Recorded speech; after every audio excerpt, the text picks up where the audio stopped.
This is Twit.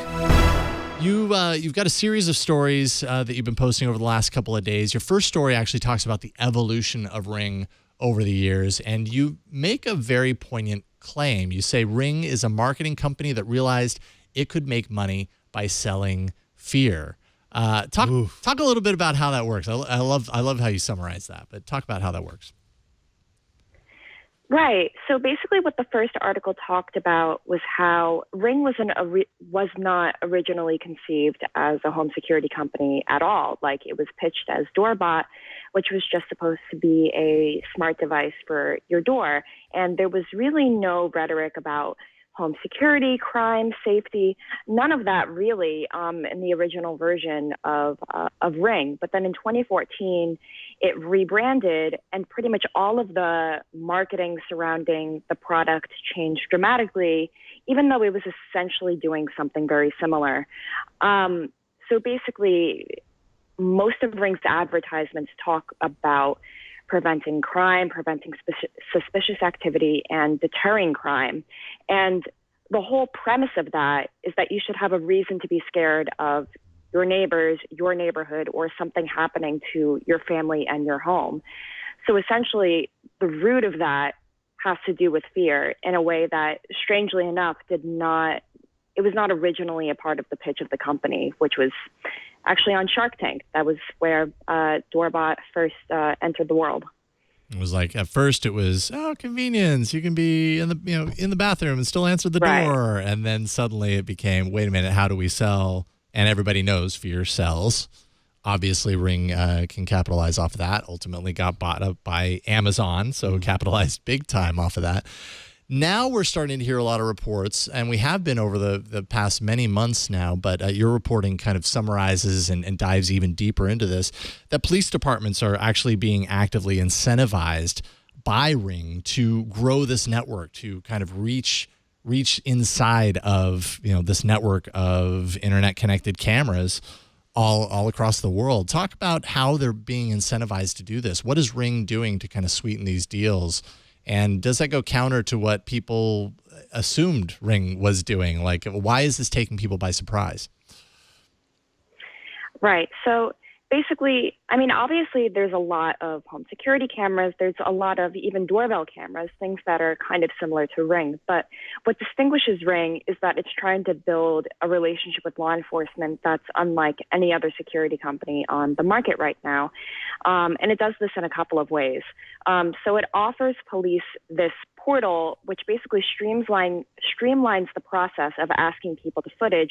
And up until a couple months ago, when there were a lot of reports about this, it displayed the semi-approximate location of people that had Ring cameras.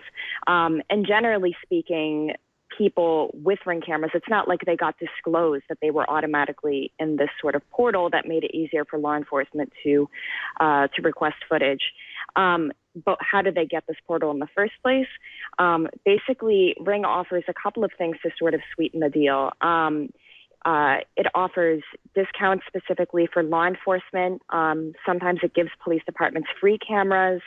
It has gone to police conferences and hosted these sort of elaborate parties, sort of like personality-driven parties with the founder, Jamie Siminoff, and Shaquille O'Neal, who's been a company spokesperson for a couple of years now. And I've gotten emails from people who are asking, I heard I was going to get a free camera at this event. Where is it? So the whole idea is to build brand loyalty with police departments on a really granular level. It's not like Ring is doing a national marketing campaign for all of police departments. It is literally going one by one in different regions across the country.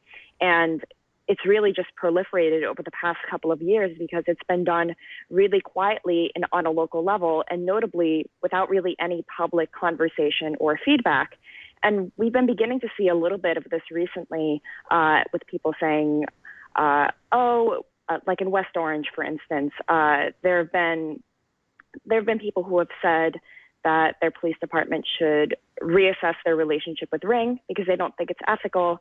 But basically, they've already signed this contract, and police seem to be a little bit hesitant to back out once they're in. But at the same time, Ring is also escalating, and they've pursued partnerships on the state level. I got a GLOMI response when I asked for records from the FBI, which means they can neither confirm or deny the existence of records or correspondence with Ring. So really, this is all happening sort of out of the public eye.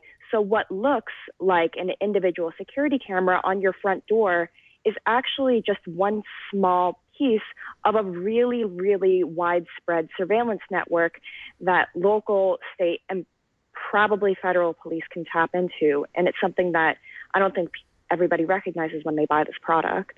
Yeah. So there's a conversation that I see take place anytime we start to talk about Ring. And I want to sort of open this up to you as a person who has paid attention, very close attention to this. So there's one side that says, yes, we've got these Ring cameras, and it has this Ring neighborhood app that people can download regardless of whether they have the Ring camera, and they can take part in this. And in the Ring neighborhood app, there is that sort of encouragement to be on the watch of all of your neighbors or your neighborhood.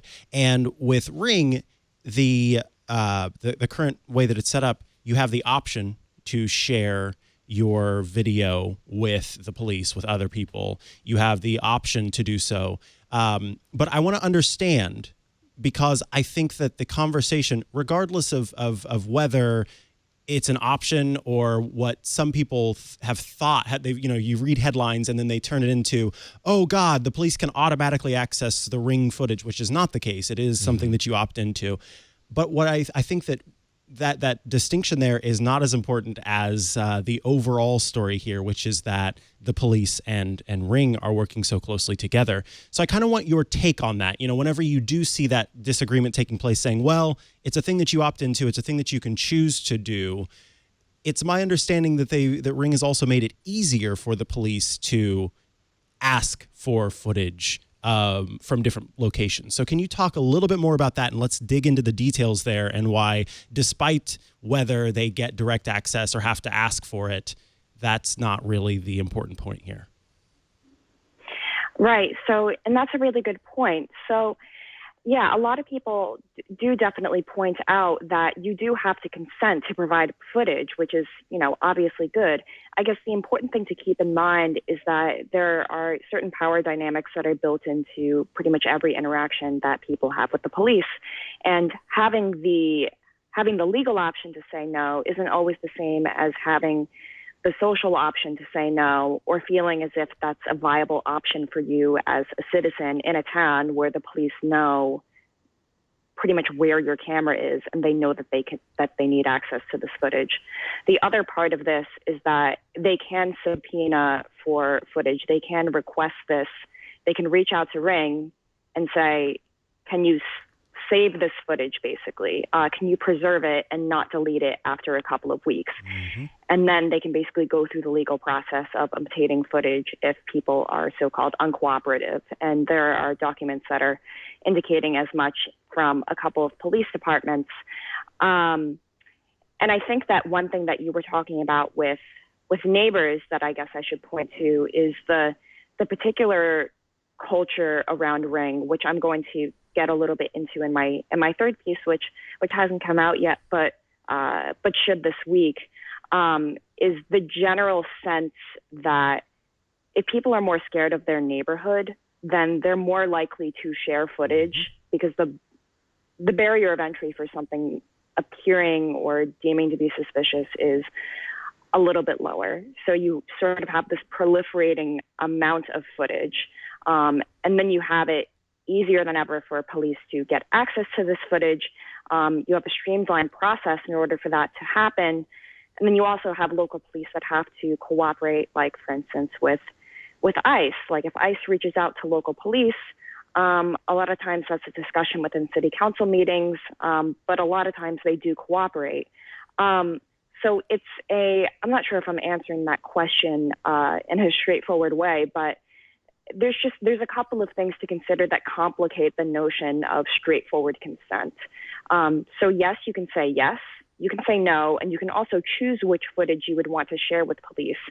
But I don't think that, considering Ring, I don't know if it's the best way to say to limit the discussion to whether you can literally say yes or whether police can just suck up the footage, because this is a part of a larger culture and a larger sort of relationship between this private company and all different tiers and all different levels of law enforcement.